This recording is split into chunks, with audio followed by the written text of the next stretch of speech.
Hi and welcome to The Winning Factor. I'm Alan Aitken, and on this show each week we take a look at some upcoming races in Hong Kong and try to isolate an ingredient of the race that we might look back on later as having been a way to find the winner. Well, Sunday at Sha Tin, and the first group race of the season, the Group 3 Celebration Cup. And not only is this a terrific race, but it's a clash for the ages, really.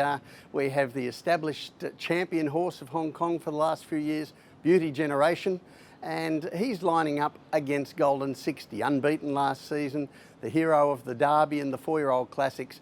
And he has yet to win a Group 1 race, while Beauty Generation has won 8.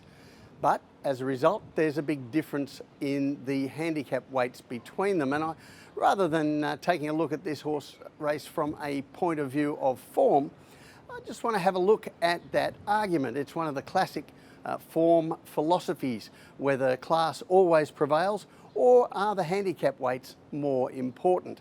And I thought I'd take a look at that. And here's a table showing the Group 3 handicap races over the last 15 years in Hong Kong racing.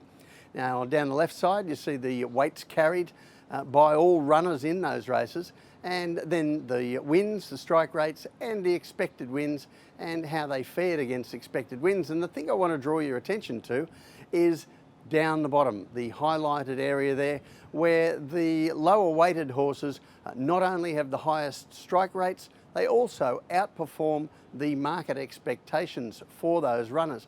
So I think you could take that to the bank every day of the week as a proof that the handicap is more important than what a lot of people describe as class. However, there is a little wrinkle to that. If you look right up the top there, the horses with 133 pounds in these races, and that's where the Beauty Generations of their eras live, they still have a high strike rate and outperform the expected wins. So possibly that's a no answer to the question, if you like, but the champions of their day, they still are able to defy the handicaps and beat the lighter weighted horses on a regular basis. So that's the setup for Sunday's Celebration Cup. Meanwhile, we've got winners to find in the other races, and the first one we're going to take a look at is race 5, and our winning factor here, the map. Quite a few chances in this. We've got G Unit with Alfie Chan up, Dublin Star off some excellent 1,000-metre form, Golden Link with blinkers for the first time, Judy Star, typical of the Paul O'Sullivan camp. He should be fitter for having a race this season. Galactic is a chance for his new trainer, Tony Millard, and Comfort Life has a chance. And on top of that, we can throw in a couple of interesting debutantes, Beauty Cheers and Hot Chili Pepper. So it's a competitive looking race, but I've made the winning factor here the map. So first of all, let's take a look at that. And I think the lead here is there for the taking for G Unit and his apprentice rider. He has the speed for 1,000-metre races, up to 1,200 metres here. He can overcome the wide gate in a field where I don't see all that many actually looking for the front. The new John Size horse, Beauty Cheers, he's quite interesting because he does look to have a little early pace, but he also looks a horse who's going to prefer the tempo of a 1,400 or 1,600 metre race to a short sprint. While I do expect Super Red Dragon, All Joyful and Galactic to look for a trail somewhere near the lead, and I think Dublin Star will be prominent too. And Dublin Star is the horse that really interests me here. But I hear you say near the lead. Well, what about him first up when he came from 12th down the straight to finish 4th? Well, we're going to take a look at that now. And you see here, he's in barrier 8, the gate's open, and he just stands there in the yellow and purple colours. Later in the race, he gets out towards the centre, makes up good ground to finish 4th, but that's not ideally where you want to be in these straight races, and his effort was very sound after that poor jump. So that would be a problem if he jumped like that again, but he doesn't usually do that. And to offer some proof, we're going to take a look at his previous 3 starts, all down the Sha Tin straight course, and we're going back to race 792. Here he's in gate 10 in the race eventually won by the impressive Joyful Fortune. You see him bounce out on the speed there. In race 740 from gate 14, in the race won by Sparkling Night. Once again, Dublin Star is there on the pace.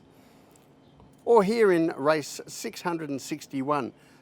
This is from gate 6, when he was a little bit off a solid lead speed set by two tearaway front runners, but he runs on there to be the clear winner at the finish.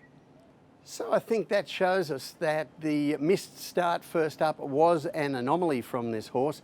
I expect him to be far more prominent here. He's drawn fairly low, and he does have good gate speed when he jumps away with them, as he normally has done.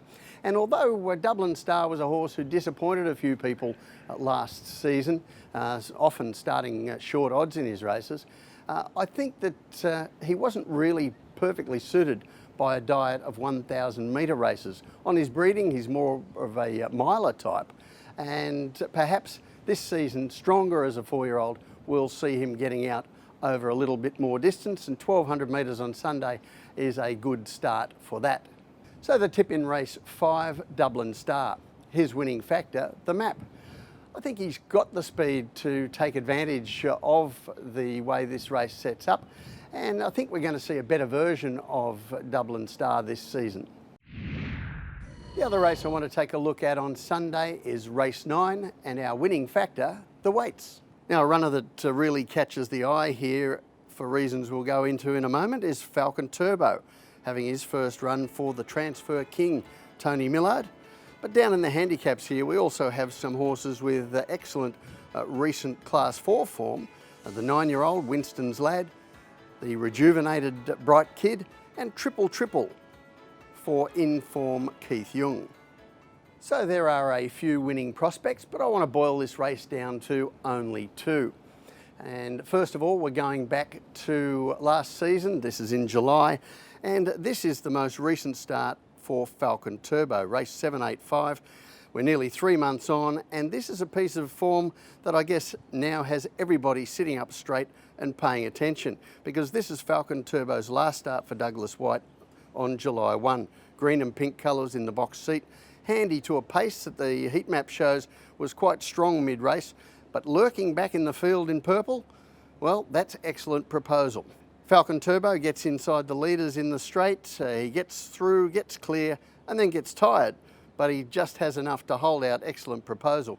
But that horse has won 2 from 2 this season since, and is one of the most promising horses in town.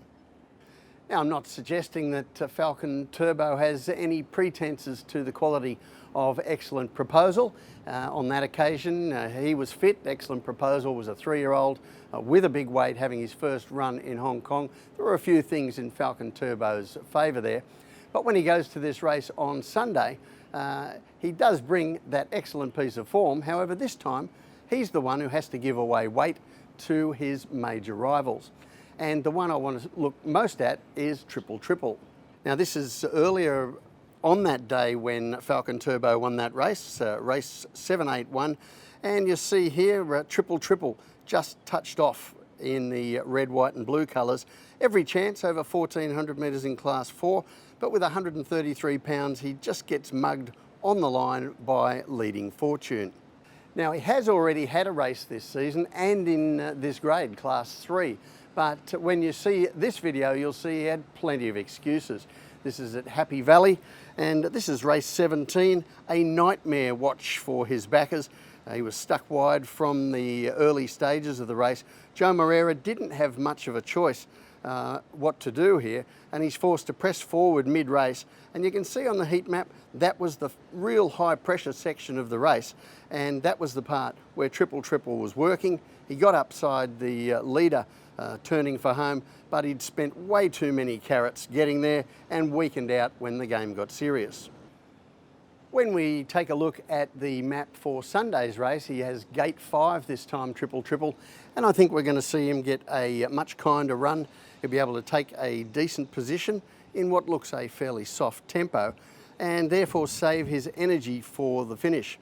Now, I think the map also suits Falcon Turbo, but less so Bright Kid, and old Winston's Lad, he'll get back near the tail, and I don't think he'll get any favours at all here. So the tip in race 9, Triple Triple. His winning factor, the weights. He had no luck first up with the weight advantage, but I do think that his weight pull over Falcon Turbo is going to give him the advantage in this race. Well, that's it from the winning factor for this week. Enjoy the group racing on Sunday. We'll see you next time.